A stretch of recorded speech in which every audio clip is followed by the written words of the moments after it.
telefone ya Airtel imagine yarabaye gutya cyangwa udahamagarwa cyangwa idahamagara. Ikintu cya mbere guys, kanonongere mwere ikaze, ni by'agaciro kongera kubana namwe muri kano kanya, ndetse mbibutsa ko yari Idi Amin ugenda ubagezaho ibiganiro byinshi bigiye bitandukanye. Iyi akaba ari AM Studio cyane kugezaho ikoranabuhanga. Rero no munsi ndaje none kugira ngo twongere twigire hamwe.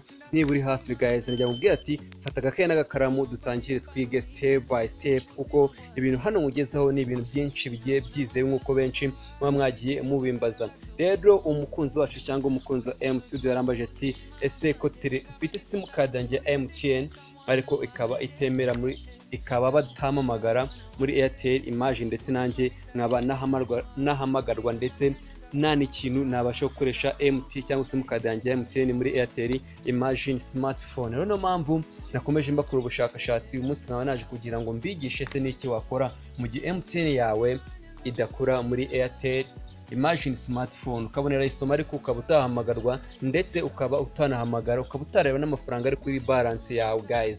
Rero ndabanje ubwira ko nujya ureba video ikagira ikigufa cyangwa ikakugira akamaro, ujye ugaruka wandike muri comment vuga ati kuko ibyo uvuga ni ukuri, kugira ngo byinshi bijye bifasha abandi bantu, kuko ngewe ibyo nkuzanira mba nabanje kubikorera ubushakashatsi guys. Ikintu cya mbere ngusaba ubanza kandi subscribe ndetse unatere comment, like ndetse ntukibagirwe na share, kugira ngo ibi biganiro cyangwa ibi bintu byiza bijye bigera ku bantu benshi bagiye batandukanye. Rero niba ibintu byarakoye cyangwa ufite telefone ya Airtel imagine yarabaye gutya cyangwa udahamagarwa cyangwa idahamagara, ikintu cya mbere uzakora nta kindi, uzashaka telefone y'amatushe isanzwe, nurangiza ufate smartphone yawe ukuremo ya simukadi ushyire muri telefoni y'amatushe, ndavuga ya simukadi ya MTN.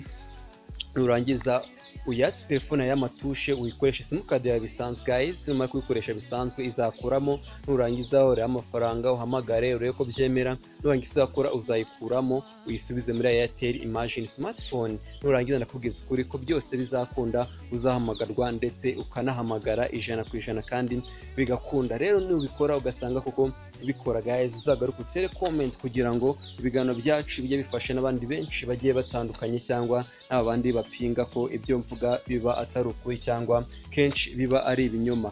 Mwibutsa ko yari Idi Amin, ndetse no gusaba ukanda subscribe, like ndetse na comment guys. Niba hari ikibazo ufite cyangwa ikindi cyose nuka byandika muri comment, bizaza ngusubize ubutaha. Mbabwira ngo shaka cyo tubonane ubutaha, bye.